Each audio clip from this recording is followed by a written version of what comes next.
Hey y'all, welcome to this episode of Corporate Quitter. Today's guest, I have Dr. Hava Rose, and I actually met her through a panel I had done with Novo, which I'm in partnership, which we'll talk about in a second. But we had done a panel together, and after hearing her story, I was like, I need to have her come on the show and just like share some of her experience.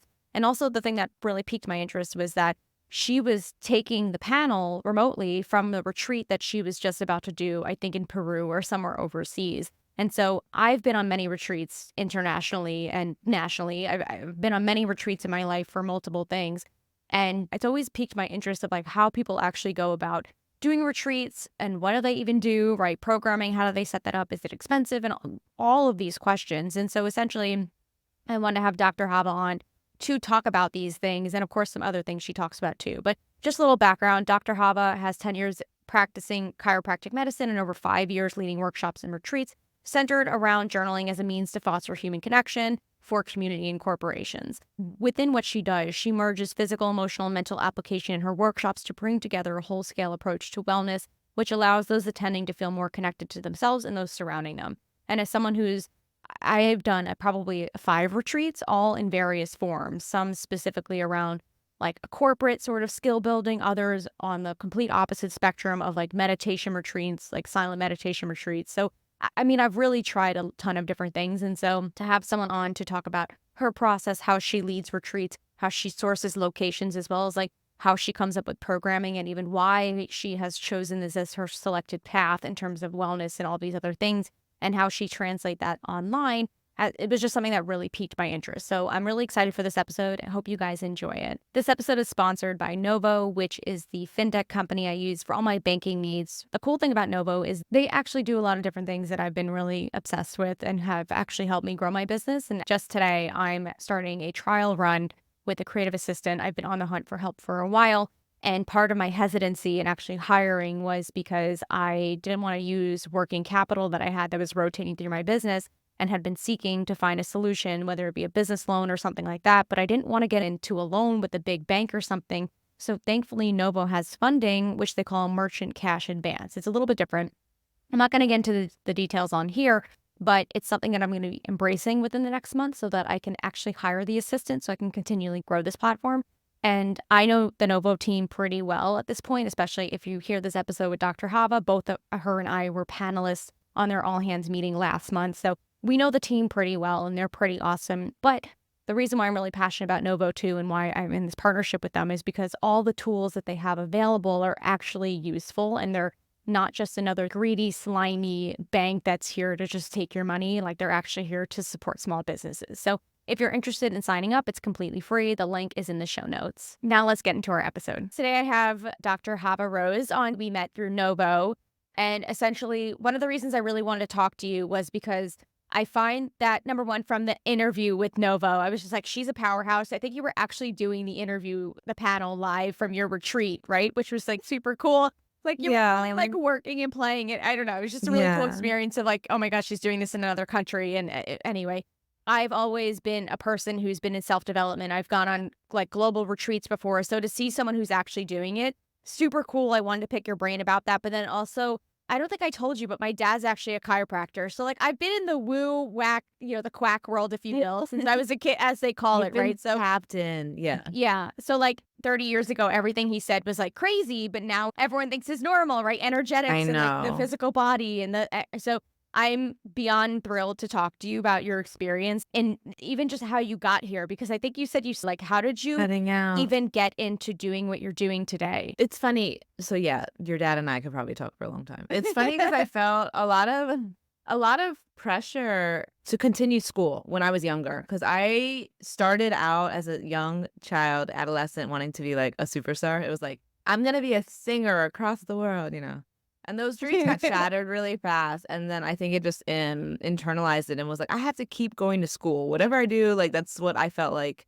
My first dream was shattered. School is the only option. But I grew up with chiropractic care in my life. My mom's best friend was a chiropractor. And so for me, she just kind of like, what have you thought about going to school for it? I think for her, she was like, maybe this is someone that will buy my practice. But for me, the real answer was like, there wasn't admissions testing. and there wasn't like a big process to get in. So I did that, and I learned about the philosophy of chiropractic and was like, oh, this makes sense. Like this all makes Mhm. sense to me. I've always felt this way. But through the years of like actually discovering myself post schooling, because I felt like I was just so in school in those years and pressurizing myself to do school. But when I got out of chiropractic school, I had the opportunity to really just sit and be like, wait, what am I doing with my life? And really taking time to get to know who I am and what I enjoyed and what really lit me up and like what passions grew out of me discovering that kind of was like, the wavy road to where I am now, but in combination to actually be practicing chiropractic and like talking to people and touching a lot of bodies and witnessing so many people in their physical world and how they function. That combined with the passions I had, I think was the mergence of where I'm at now. And for years, it was just realizing how much people walk around daily with pain or Mhm. illness or stress. And I was seeing the physical repercussion of it. But I was super aware that that state of being had everything to do with their unprocessed life, like Mhm. everything to do with their emotional, mental, and life experience that they're not processing through.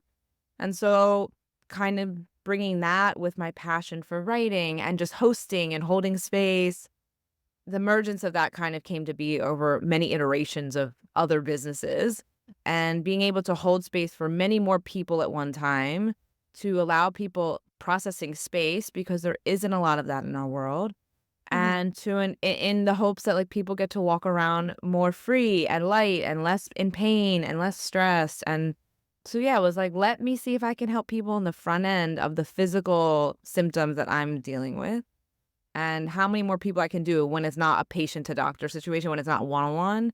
The idea of holding space and getting people to a space and helping many people at one time, and the community aspect is such a piece of people being able to process and feeling connected to themselves and to one another. So that's like the very overarching how I got to where I am. One thing that's super interesting is that you said that when you were younger, you wanted to be a superstar, like, Oh and my then your God. dreams were shattered. What was that about? Because I can see in your, like, even in your presence, like, you've got some of this it factor, like this. I feel like some people have an innate ability to take up space, and like people have a lean in factor where people listen to them. Is that Mm. something that you saw at a young age? And then just because of the reality of life, like you went towards schooling, or like what was that moment of like, I Yeah. can't do this, or this isn't the right thing. And now you're kind of going back into it, right? You're essentially a superstar right now in your own way, shape, or form. Thank you. Yeah, yeah, yeah. It's funny. I started with a new therapist more recently, and like this is something that recently came up was this moment of shatter, not in that context, but I talked about this. So as a little girl, I just loved dancing and singing. I mean, I was like, I imagined myself on stages in that element of dancing and singing. And I joke all the time. I'm like, I think in my past life, I was like a dancer of sorts. And I loved singing, still love singing. I do it less frequently, but I really thought, I was like, I'm very much a dreamer. I think about like extravagant things and dream about and daydream and all these things. And so I told my mom, I think my senior year, like, I'm not going to go to college. I'm going to go to New York and like figure it out. And she lost it. In my memory, I don't know if she remembers this. In my memory, she like broke down and was like, we saved all this money. You're going to college. It's not an option. And like only, one in a million makes it to be like a singer, all that kind of energy. So I kind of was like, I guess I don't know what else I want to do with my life. But I don't think I held this energy at the younger age. I think this came later, like where I really took up the space. Mhm. But as a little girl, I was super self-conscious and super aware of my surroundings and super aware. I don't want anyone to feel like left out or stuck out. And I didn't want to feel super stuck, like Yeah. outcasted or out front. I had this unique name that really kept me in a weird space as a little girl. So there's a lot of containing myself at a younger age, except in my house. Like I was like free to be in there. But in the world, I wasn't as outward as I am now, I would say. But I've leaned I'm in still and working on I that like, too. yeah. Yeah, it's kinda hard to do, especially if you, as a child, are not forced, but, like, you self-monitor a lot to Yeah. appease everyone else around you. It's like you put their Mhm. needs first, and then you take up whatever space is left over. That's how at least I've translated it. It's like a Yeah, people-pleasing sort of, like, nurturing of everyone else, and absolutely. that which as a woman, a lot of people do it. But do you find that now as an adult, you're leaning more into, like, your star qualities, if you will, which I guess you have to because you lead retreats, right? You have to Yeah, like, they go interchangeably between leadership roles, right? Is that kind of how you found absolutely. with energetic stuff? Like and also, I would love for you to talk on, like, this the idea of containing space because what I find when I talk to a lot of people, not only when you I'm sure when you hold retreats, but, like, even being online and showing up in the world, like, you kind of have to hold space to Oh, allow yeah. other people to come in, and I didn't understand it until I was, like, fully into what I was doing now, but, like, if you don't work on that internally, like, you just don't have the ability to contain it. So can you talk on that a little bit? Yeah. So I grew up in a house that was always hosting. My mom would always prefer my friends to come over. So I think that translated and like so when people are in my home, I think that's where I was the most comfortable. It was like I was able to hold the space and lead and guide. And as more and more people came and I was getting feedback around the experience as a whole, not necessarily me, it empowered me to start to do more and to step out more. And I do enjoy, like, I will say this without guilt, like, I enjoy being in the limelight. Like, I enjoy whatever that limelight is. Like, I've always enjoyed that. But so to be able to do it and then to be seen by community and acknowledged for it, it's like it amplifies it. You're like, "Oh, I wanna do this more." Knowing it's of service. I'm doing it also in this alignment, and purpose that I'm on. It's funny, like, a lot of people will mention to me about Instagram or social media, how I show up and be like, how do you just talk to a camera?" Like, because it's not innate to everyone, and it's not an I had to say, it's not innate to me. It was something like I just, It's like. not innate to anyone. This is not Right. normal. Like that, you know what I No, mean? Like and I this was is a like mess little flex. It's not easy. so I was like, "You just have to keep doing it," and, like, as soon it becomes, like, second nature and it's easy. It's just a practice like anything, and so I say that Mhm. to say, I think a lot of where I'm at now and the way I'm showing up in the world, in the space, a lot of it is because I was just willing to try it and practice it. We're all wired differently as far Yep. as how we process the world and how we show up and how we feel in our power, and for me, a lot of the way I'm wired is I feel empowered when other people are experiencing it and reflecting it back to me. Some people are really good at, like, doing the thing without any result or any acknowledgement. A lot of my purpose and power comes when people remind me about it. And so the more I'm in I think it's just a cycle. The more I'm showing up, the more I get the Mhm. feedback, and the more I wanna show up more, and the more I get the feedback, and the more I'm like, I wanna step in more and lean in more.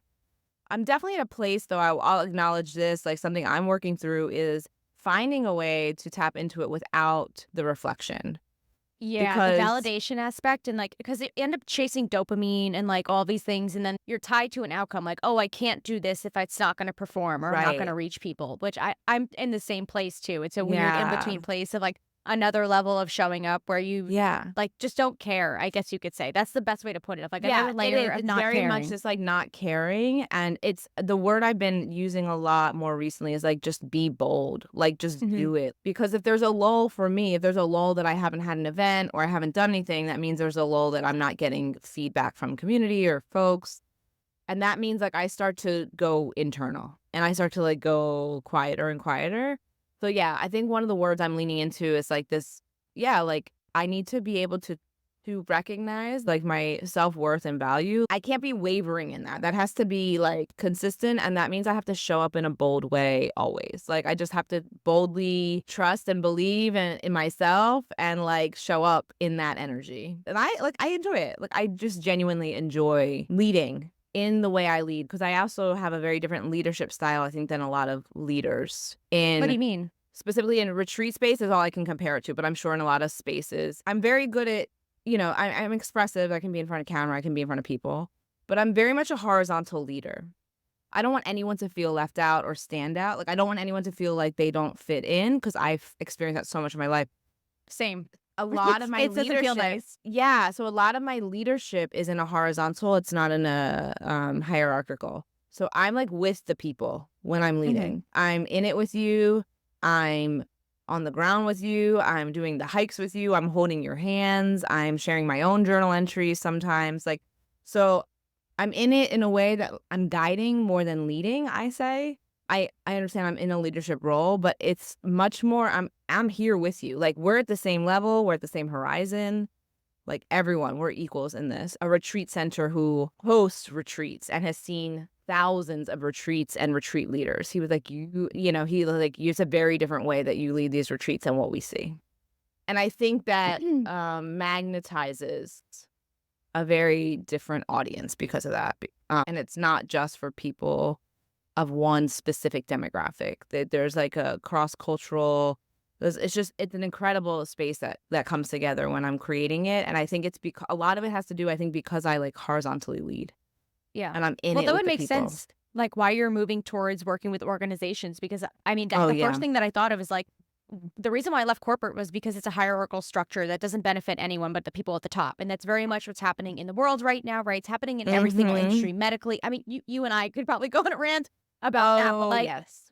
so I mean, is it even possible for, let's say, the CEOs in these big companies in the world to develop a horizontal structure where they can still be a leader and still be, I don't want to say the top kahuna, but like where Yeah. you're actually someone who is at the top, but you're at the grassroots or in the mud with the people so that they're with you, not against you? Because that's what's happening right now. I mean, we see it. There's a Yeah. rebellion going on against the CEOs and all this stuff for good reason. But like, do you actually think that it's possible to Oh, lead? I And like, absolutely. but Absolutely. that's like, to me, that's mind-boggling. I don't know how that could possibly do you have any So even examples of that? Like, yeah, yeah, just let's just get into it. Let's get into it. so my philosophy in life is connection. Like Mhm. connection, human connection. Like we can take that to anything, right? The state of the world, the people, politics, like people choosing sides. There's already an issue there because there's creating a divide. Like Yep. regardless of like I'm like, okay, it's creating division across the board and across people. So my whole thing is like, if we are able to connect, build bridges, see the human in one another, the world would be a very different place. Now, doing that is hard. In structures that have been set and running the way they are for decades, but I do believe if we are able to bring a level of human connection and humanize a workspace that even in a leadership role, they might get paid more, they might have more of the decision-making responsibilities, if they are able to see their employees as their community in the greater mission of whatever this company is, and to understand that the community is important because they're at the base of what's holding this company up, right? Yeah. In that hierarchical structure. If the community isn't feeling seen, heard, felt, connected, if that foundation leaves, it's out of here, right? Mhm. It collapses. So if the CEOs and leaderships and people in more leadership roles are able to include and listen and humanize and be in communication with these people, even if it's not about the company, if it's a human level, like let's have a weekly check-in. What's been on your heart lately? And it doesn't have to be so woo-woo. It can be really simplistic if they're in touch with these people that are the community of the company. This creates trust in a different way, first of all. And when the family or the community of a company trusts their CEO, there's a very different energy. They get to be included. It's like they get to be pulled in and the community gets to be pulled up. And that's where Yeah. like the horizontal bit comes, where like if the people trust in you and feel safe enough with you, right, to express how it's going on in their life or what they need help with, because even asking for help in work is asking It's for like help, period, is impossible. hard. But it's really hard when there's not someone outside of the company, someone not internal. If someone's not coming externally to help, like, stabilize and humanize that, it's hard to happen internally. I know some people, like, go into law because they wanna help, like, they wanna feel like they can only fix the system in the system. I don't think that can like, that's my personal philosophy. I feel like you have to take someone that has a very different perspective, specifically when you're just trying to humanize. I mean, I doesn't human to human, like, we're all humans, but when the goal is to simply humanize and to bring connection, sometimes you need someone that's outside that doesn't have bias. Like, it's not like someone that has a bias already in the Well, it has company a or feels paycheck, like right? Their, like, right. livelihood is it like, they can't really make that many changes because it might disrupt their livelihood, might have them lose a job, might Right. have them lose their respect, and these are, like, not even definites, it's, like, in quotations, right? It's all of it is Yeah. unsafe if you do something that's out of line, but Yeah. I hear what you're saying, and I think it's beneficial, and I've also read articles on how, like, if there's a horizontal structure, at least like energetically, the CEO is more aligned with their employees. The employees produce better, like it's a happier work environment. But like, Yeah. I'm thinking about like the BlackRocks, the Amazons, all this shit. The people who are actually running this shit, right? Running the Yeah. world.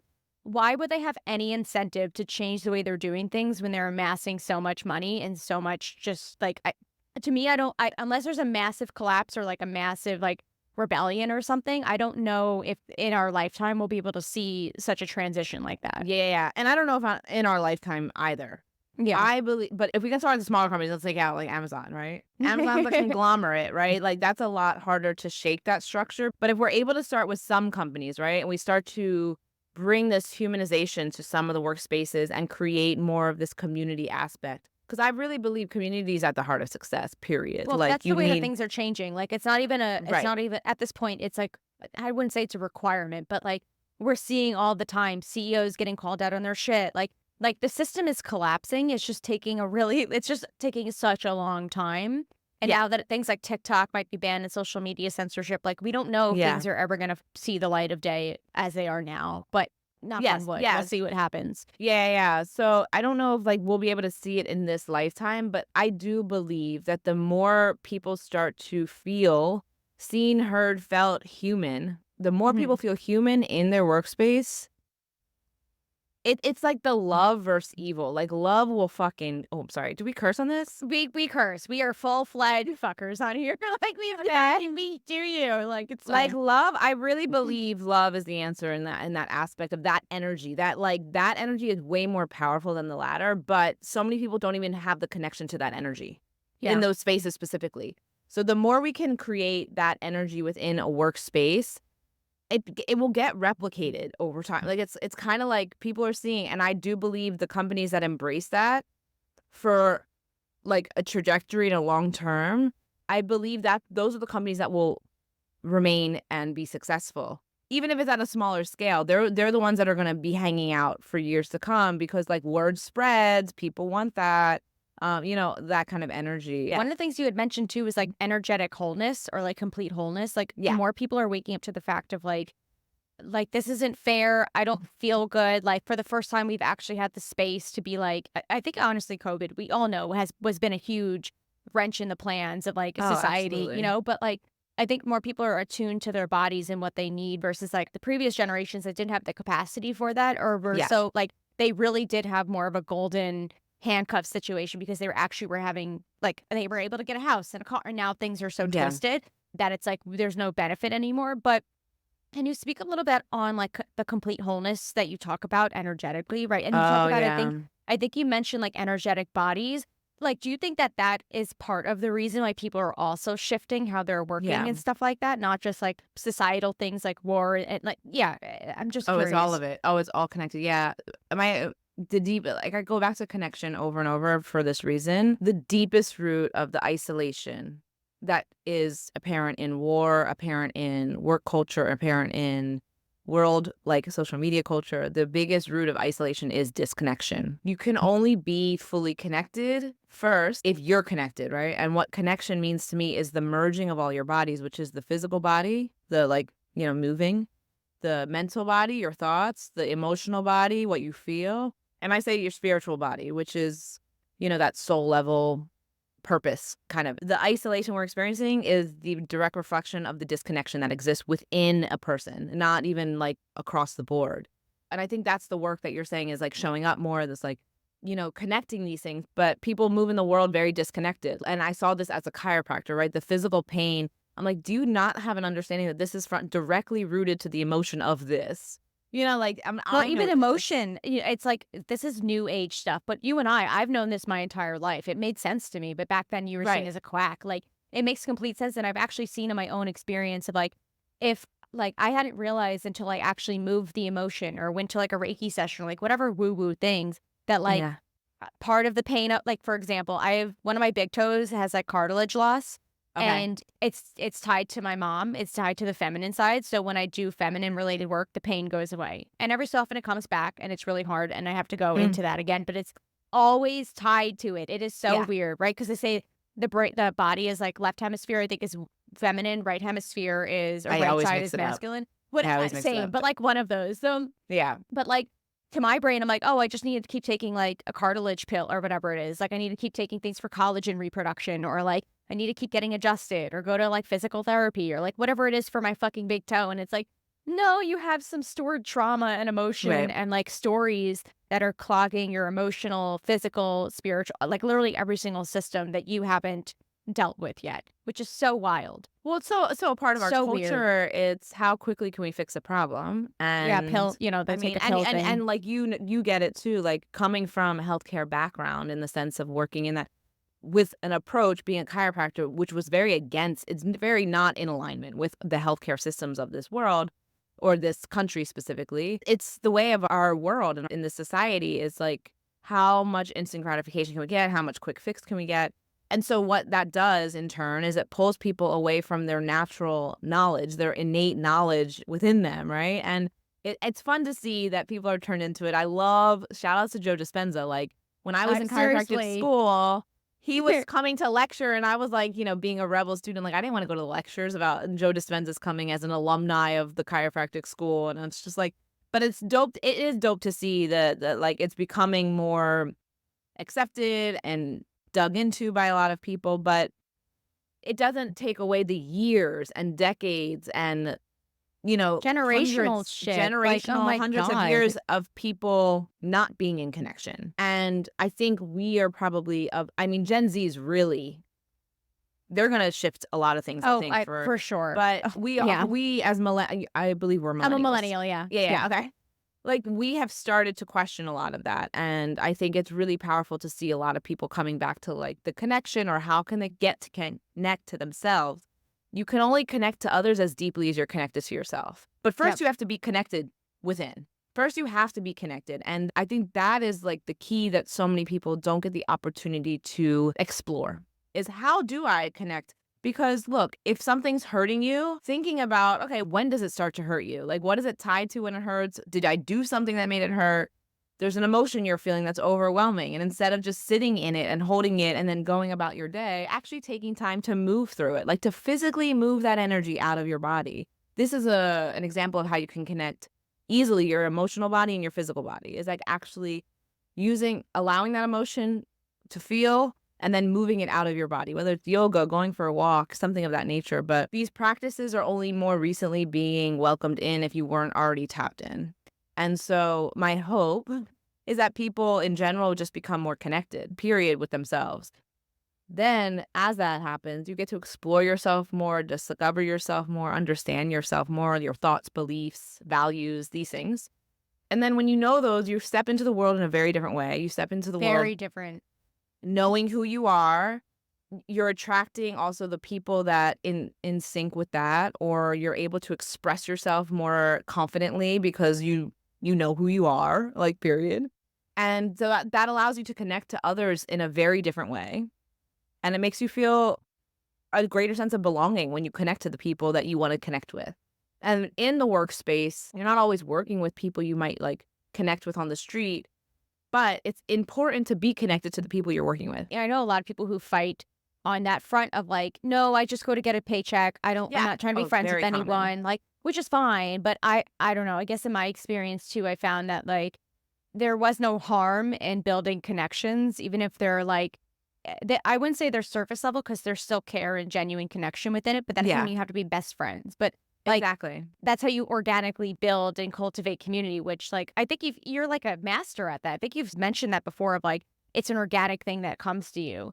Like Yeah. like I mean, let's actually I want to pivot into talking about retreats and stuff like that because Oh, me, I'm yeah. like super curious about it too. But like I think it would be really interesting to know, number one, like I think there are people who want to do retreats. I myself want to do retreats. Part of it is like, how do you even organically or energetically cultivate community to get them to like pay the money and then fly to Peru or like whatever it is to do an experience? Or in Yeah. this case, right, you've also done journal retreats in a sense, but also like, what is it even like? Because in my brain, I'm like, oh, it's probably so much money and you have to like find a space that you have to do. Like, I don't know. It just seems so expensive and time consuming and like flying to another country, you got to get visas and like I don't really know anything about it. So if you can give a deep dive on Yeah. it, would love to learn about the retreat experience. Well, let me know when you're doing your retreat.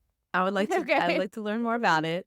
You can totally do it. I'm a trial and error girl, so I kind of just do a lot of things on my own. I did a little bit of research. I got on a couple phone calls. To begin the journey, I've always wanted to do an international retreat, but like you, I felt very overwhelmed by like, how does this even happen? I had done like stateside and local retreats, and that's a beautiful option too. Like just you can finding a beautiful home on like Airbnb or VRBO that feels like aesthetically or feels like it fits whatever your needs are in your retreat. Like retreating can be not so elaborate. It can be more at the ground level. And I think just like finding a home that fits or The space, aesthetic whether and it's the pure yeah. space or VRBO or Airbnb, and renting it for however many nights. And then, I mean, you can reverse engineer to figure out what you want your ticket costs to be and like, what are all my costs? What do I need to meet those costs, but also pay myself what I want to pay myself? Because like, I think that's something only I more recently as a solopreneur and business owner is like, oh, I have to factor in my payout for the I'm budget. Like, dude, same. I'm so refreshing all I'm my letting budget. everyone know. Letting everyone know, don't forget to make your payment to yourself a part of the costs. Like that should be a non-negotiable. Wait, I quick mean, I've question. done, yeah. For like, I didn't realize it could be so simple as like renting an Airbnb. But Oh like, my is God, there yeah. a commercial requirement? Like, you have to let the Airbnb host know, like, hey, this is for a retreat, or like, like, is because So, I'm like, is there yeah, forms to yeah. fill out or like whatever? So I don't know. I think because Airbnb is state to state with like all their legalities. I don't really know. I can't speak on the state. I know when I've rented a house through VRBO before, not Airbnb. I've not done a retreat through Airbnb, only VRBO and then like space in Philly. They're on Airbnb, but I know like the people and it's not a proper home. It's like a boutique hotel kind of. It's like a little bit different. So it's like Mhm. set up for these more in tune experiences. But with the VRBO, I messaged the host and just like, but I also had questions about the house because I hadn't seen it. I only see the photos and I let them know. I was like, I'm looking to do a retreat. They were like very happy to have me and like work with me. So I would recommend if you're doing a retreat at an Airbnb or whatnot, like also messaging the host and letting them know your intention for their home. As someone who used to rent, my home used to be an Airbnb. I always loved when people told me their intention and allowed me space to be like, actually, that's not something I want in my home. Because some people would be like, hey, is it okay if I have a party? And I'd be like, actually, no. Like, I don't want a party in my house. So legality wise, I don't know because Airbnb is, I imagine VRBO, very different state to state with like whatever their Probably, yeah. rules are. But I always Actually, say way message the different. host. Yeah, always I message the host and like let them know your intention and they might be willing to help you. Sometimes, these rentals you need to book outright. And if you let them know your intention, sometimes they'll let you like, hey, okay, just send me a deposit. Because they know that like you're banking on other money to pay People, for yeah. things. Oh, that's awesome. So yeah. So I would say just message host. But yeah, so retreats can be more manageable, I would say, like and keeping it local. It's still a lot of work in the sense of like having to organize and find food and Well, vend even and like like coming up with like programming, like that to me is like, how yeah. do you jam pack like 8-hour days Oh. for multiple days? I'm like, what? So Like, here's a tip. Programming is probably one of my favorite pieces really? of which is why I want to do it more, why I'm leaning in to do it more with companies and organizations and stuff because I feel like there's something about building a program to me that I love because I like to create the flows of the day and understanding like the theme of the weekend or the day and like capping it starting here and ending here like this is the fun, it's play for me. But this is my tip to anyone doing retreats. Less is more. Um, less As is someone more. who's It feels attended like retreats, yes, please. less is more. You have to remember whatever your intention is for your retreat, whatever, like I always say, and set an intention of like, whether that's like creating a theme for your retreat to keep you in focus too, whatever your intention for that retreat is, keeping that in focus and knowing that people are coming there for that intention, but they're also coming there often because they just want a break. Wait, really? I mean, some people, so like a yoga teacher training retreat would be very different. People are coming there to like actively learn and like do the thing for many hours. But I think a lot of people are excited to retreat to get a break from their whether it be just from their day to day, from their family, from life. Now, this is I'm speaking from my journaling retreat for community. Okay. So this is the lens when I'm working with companies. there's a lot of different elements we play with because there's a lot of learning that's happening within those retreats too. But the aspects that I'm incorporating are the aspects that allow people to be, to rest, to like connect to themselves, obviously. But less is more. I think people are very scheduled in their life generally and Yeah. have a to-do list that's never ending in their life. So to show up somewhere where it's programming but not an overwhelming amount and there's time for them, oh, there's a break after lunch for 2 hours. Oh, like it doesn't have to be that long, but it's a relief for people to feel like I don't have a to-do list. I don't have to be on my phone. I can literally digest my food after lunch and not rush into something. You can always have optional programming where it's like after lunch, there's an optional meditation, because some people will want to be engaged more than others. And a tip that I use that just innate is scheduling programming around mealtime. So knowing when the meals will be and Yeah. then scheduling around that. Because to have something consistent through the day, which is easy to make consistent as the meals, it will help you just build the program and see like, yeah, it'd be nice to have time to rest after each meal, even if it's 30 minutes, like just to have that time to digest and like have people connect and chat between themselves. So I say less is more. Thinking for yourself, like because you said you've been to retreats, Yeah. if there was variation in those retreats, like which retreats did you enjoy the most? And thinking about those programs. Or Yeah. if you can remember That's a that. good idea, actually. I mean, Yeah. they've been all over the place. I've had ones that are like super, super programmed and ones that are like I've been to Vipassana, which is a 10-day silent Yeah. meditation retreat. So like you are resting and meditating. You're not and doing that's nothing. it. You're not doing anything. So like there's definitely benefits of doing both of those, of like something that's Yeah. super like structured and something that's like completely not. But I hadn't actually thought about taking, which makes complete sense, like taking pieces of each and reflecting Yeah. from the past and putting it together. But I'm wondering from your retreat experience, and you've also done like local workshops with your journaling and stuff too, right? Yeah. Like, were there any things that like threw you for a loop that you weren't expecting that was like a nightmare, or even something that like was amazing that you're like, oh my God, this was better than I thought? Because I'm sure there are things that happen like you didn't plan and no one Yeah. told you about, and then it happened. I think this last retreat, only because it's super recent, where I was at on Novo call with you. I was on that panel the week. It was like days before the retreat started. I always like to go a little bit earlier just to acclimate to the land and all that, to like settle into the spaces Ground, before. like I Yeah. totally get it. Yeah. So all the retreaters for this retreat were basically landing at the same time. Like it just so happened that there's only like 1 or 2 flights a day. So it's like there's not that many flights into the country. So like everyone basically landed at the same time, even though they weren't all coming from one city. But one of the retreaters was not in the WhatsApp chat, like wasn't activating at all. And like I was like, she was definitely on the same flight as someone else that landed, and they were all outside waiting for transportation, but letting me know someone was missing. She's not responding. You're also in like a foreign country, and there's like Yeah. some of these people are traveling out of the country for the first time, and like, there's a language barrier. They're stepping into Spanish speaking country if they're not speaking Spanish. I mean, that was like a moment because I was at this retreat center like she's not answering. I don't know what to do. And we were like, worst case scenario, we'll send a taxi for her if I hear from her. But we were like, we have to get the people, everyone that's already there. Like, we got to get them on the transport buses because it's a journey to get to the retreat center. And I'm just like, this can't be the way this retreat's starting. Like that, Yeah. we're like, Like someone's that one of the literally retreat. missing. I'm like, take me to Liam Neeson. yeah. Well, I'm like, I mean, it happens at the workshops, like one-off workshops. It happens all the time. People get a ticket and they just don't show up. But I'm like, someone's not investing in a retreat, buying a flight, and just not showing up. Like, because I'm like, maybe she missed a flight, but I'm like, she's not communicating. So luckily, the driver of the bus went into the airport just to do a walkthrough, sent photos of her just to see. And she just was stuck in a customs line.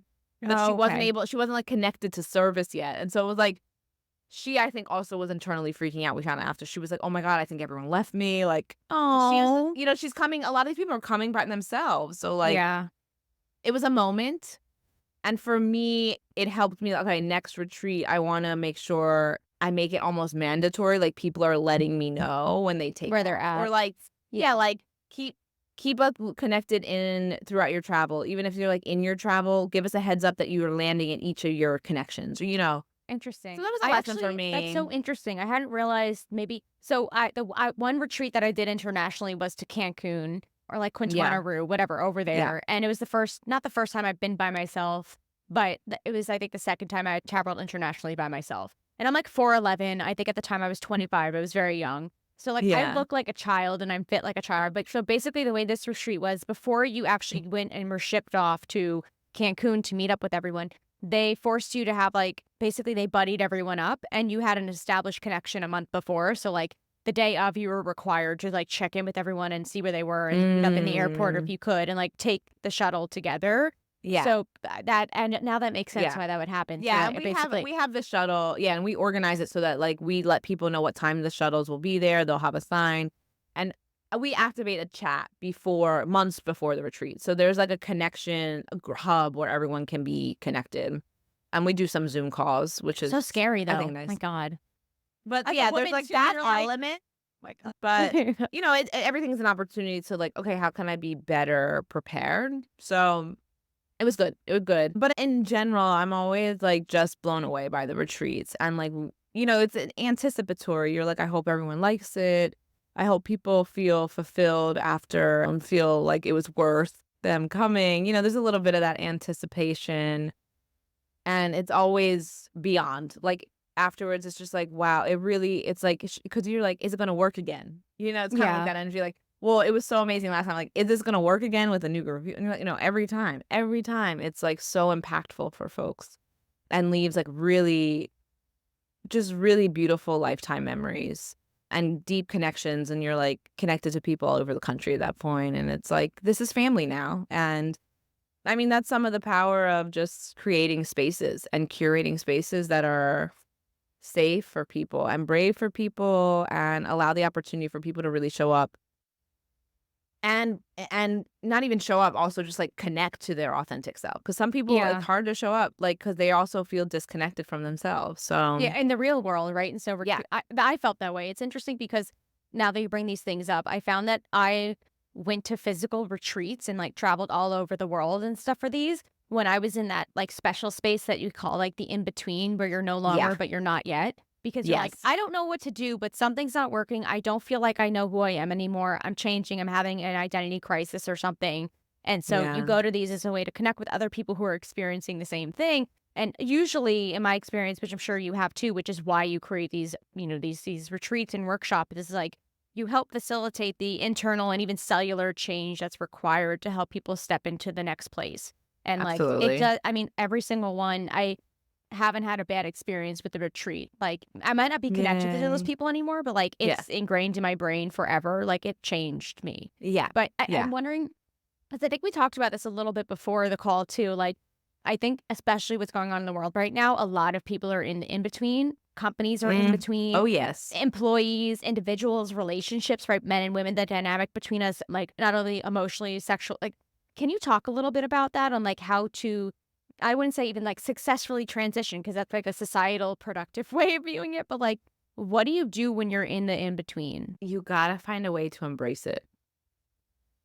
It's the hardest thing to do, but I think once you're able to surrender to the in between and embrace it, there's so much like potent medicine in that space.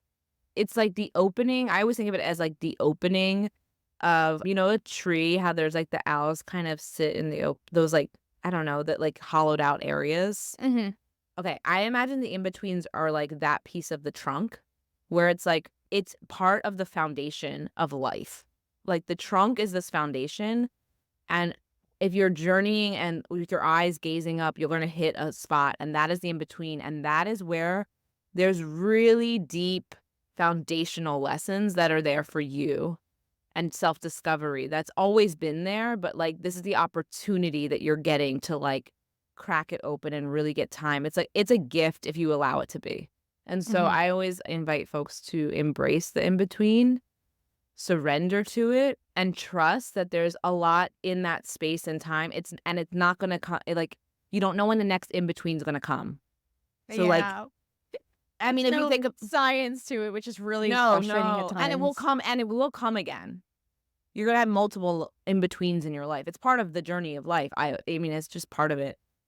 So I always say if you can embrace it, knowing that like you don't know when the next time's gonna come, that like you're in this like you're like very open, which is why it's scary. And in between, you're very like usually like energetically, you're very open, which is why there's an in between. There's like this expansion that's happened that you've not yet like fully stepped into is what's happened. There's more space, and that means there's more room and there's more to discover. So if you're able to embrace it, knowing that you don't know when the next one's going to come, and knowing that there's a lot here for you to learn and to expand into, it becomes easier. Slightly, maybe. And it allows you I think it can allow you to slip into it more and be in it, as opposed to being around the periphery of it freaking out. Like, just get in there. Like, it's because there's something happened in your world, in your vibration, in your cellular makeup that's like expanded, but you haven't been able to like fully take up the space and the expansion because you're still in the smaller version of yourself. Yeah, it's like a fish who's in a So, certain fishbowl, and then you move them, and they're kind of like still yeah. swimming in the same sort of circle because they haven't yet realized they can go to all these other They're like, areas of "Oh, the fish wait, tank. yeah." Yeah. Yeah, and it's similar, like how fishes, their They only body grow to how size. they're contained Thank to the you, thank you. space. Yeah. I'm like, I can't Yeah. get the words out. Yeah, so similarly, I mean, that's what's happening. You can think of it like that for yourself. That's what's happening. It's like your home, your vessel, your vibration, it grew, but you have not reached that limit yet. And that's, I mean, I think people that are super open to evolving, it will happen more frequently in your life. Oh, yeah. And But it becomes easier, though. It becomes easier to be in that space the more you're in it. yeah. Like, it's just your own evolution. But I mean, that doesn't, you never quite escape from the feeling of wrongness that comes from it. Like every time it shows up, there's a Mm. feeling of like, oh, I must be wrong, right? What I'm doing must be wrong if this is happening again, because again, like Is society jams that's what down your throat. happens for you? Sometimes I'm Yeah. still purging the corporate kind of conditioning of like, Okay. you need to have all the ducks aligned. You need to follow a set path and schedule. Even though I've known my entire life, I'm not supposed to take the well-traveled path. I'm supposed to take the one that no one does ever, or like the weird one or the wonky one. It's just, I know it. And so Mm. I approach these like moments a little bit differently, Yeah. but there's still like, oh, something must be wrong, or like I'm not, whatever, right? There's so many stories Wait, that can I I know a ask lot you of. a question? Yeah, totally. Do you really believe there's right and wrong No, I'm working. at the core? No, I really don't. I Okay. think Okay. I that's something I'm recently getting over though, Yeah. because I think, I don't know, and also part of it is just like consumerism, like consuming content, consuming Yeah. books, like just Yeah. consuming anything that tells a certain storyline or a certain order in which Yeah. things are done. I'm still removing from my life, but I mean, Yeah. thankfully, my parents, my dad being the quack that he is, and my mom, like it's helped to set that foundation of being open to these things, and that Mm. right and wrong is a grayscale, and that what you think is right and wrong a year ago might not be right or wrong today. Like, and also we evolve as Yeah. humans, right? So like there's innate truth to what you believe in, and then there's the innate truth of society. Like everything's energetics too. So like what people believe in the most is kind of what's going to resonate as a truth factor, but that doesn't actually Absolutely. mean it's truth, right? Right. So, Oh, yeah. which I know you know, but like Yeah. I'm wondering. Perception is massive. Yeah, I mean, that's why we have the world we live in today. It's all because of Yeah. perception. But I know that you're a master at journaling, and I'm master. I would say a master journaler for myself. I've been journaling for over a decade, but like you've run retreats and stuff, and like you do that Yeah. professionally. So like, do you have any Yeah. suggestions for people on how to navigate the in between in terms of like journal prompts or things that they can do to help Mm. understand like not necessarily the lessons or like the silver linings, but like anything to kind of ease that process maybe a little more, especially for people who are newly entering or experiencing that as like corporate Yeah. quitters or whatever. Yeah.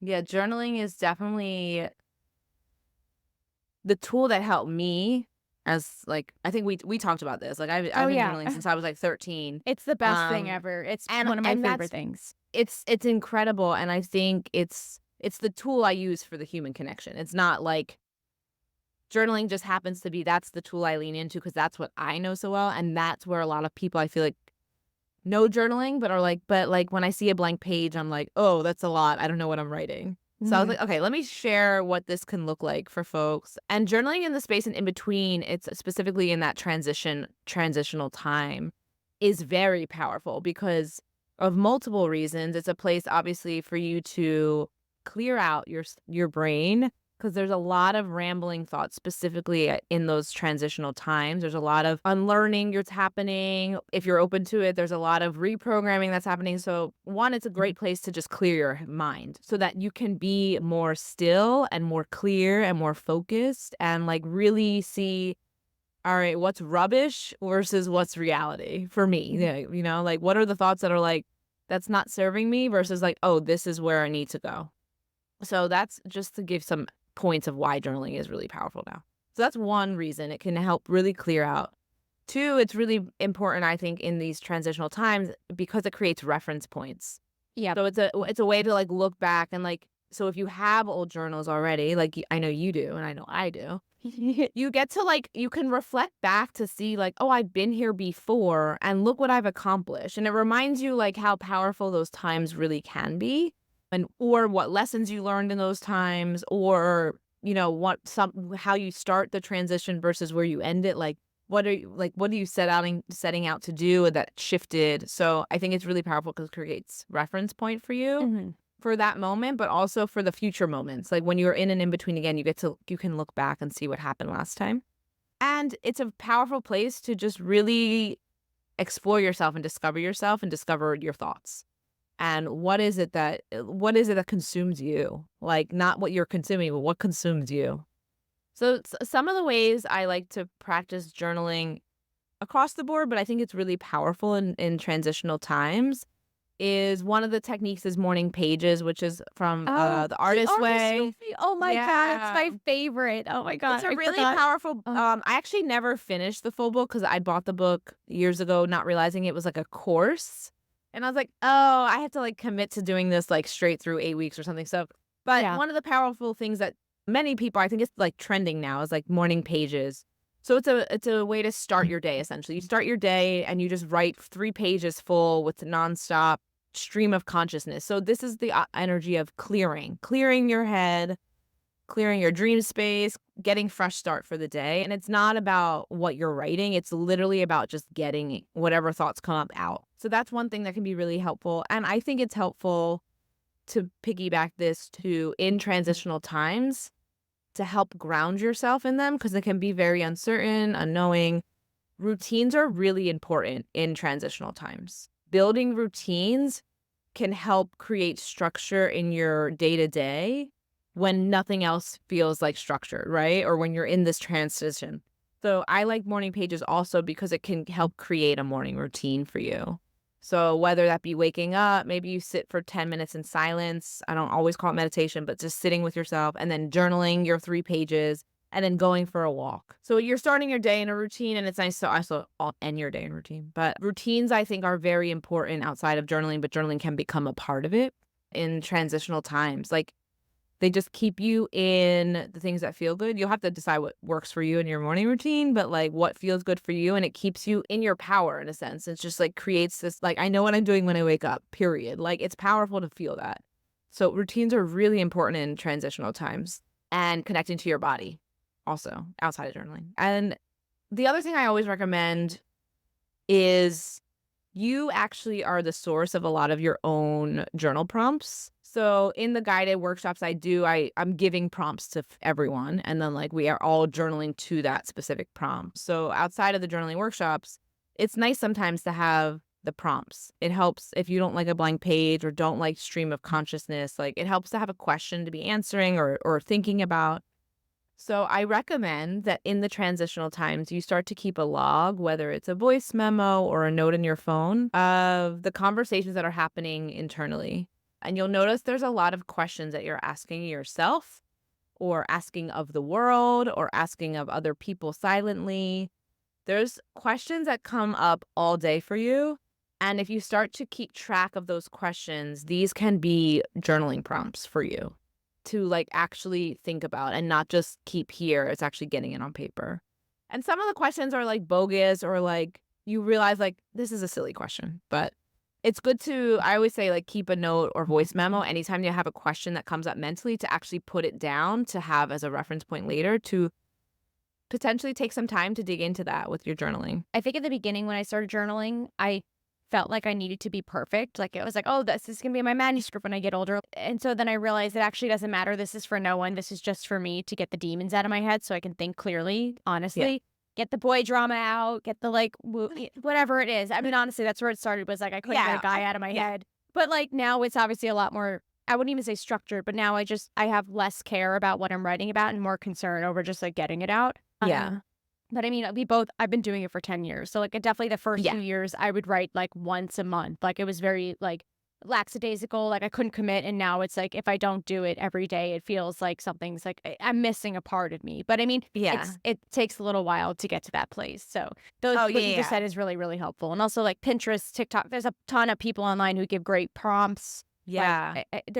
there's no wrong answer with Yeah. journaling. If you wanna, like, really commit for anyone listening, like, I have some digital, like, workbooks that are, like, 21 days of challenge or, like, I have a 7-day free guided journaling workbook. So there's some if you wanna lean in more to, like, support in that way, there's that there on the website. But there's a lot out there. Like, you could Google, like, journal Yeah, prompts, and you Chat probably, like, GPT, endless. Oh something. my god. Yeah, Yeah. yeah. Yeah. Well, this has been really awesome. One of the things I do with every single episode as I wrap up is I ask one final question, which is if you could give advice to your younger self, what would that be? I think it goes back to something we were talking about earlier, that it's okay to be yourself and fully yourself and, like, stand in that. And it's normal to question it, but don't hide it. Don't hide yourself in questioning yourself. Mhm. I think that would be just more generally, yeah, just take up space, be curious, and, like, not hiding. Definitely a nice Yeah. little flex for women and just people in general. But Yeah. yeah, simple and sweet. I love it. Yeah. Well, thank you so much Yeah. for coming on the show. For anyone listening, Dr. Hava's information will be in the show notes. You can check her out, follow her on social. But this has been really great. Thank you so much for coming on. Oh my god, thank you, Gabby. This has been a good time. I love good conversations.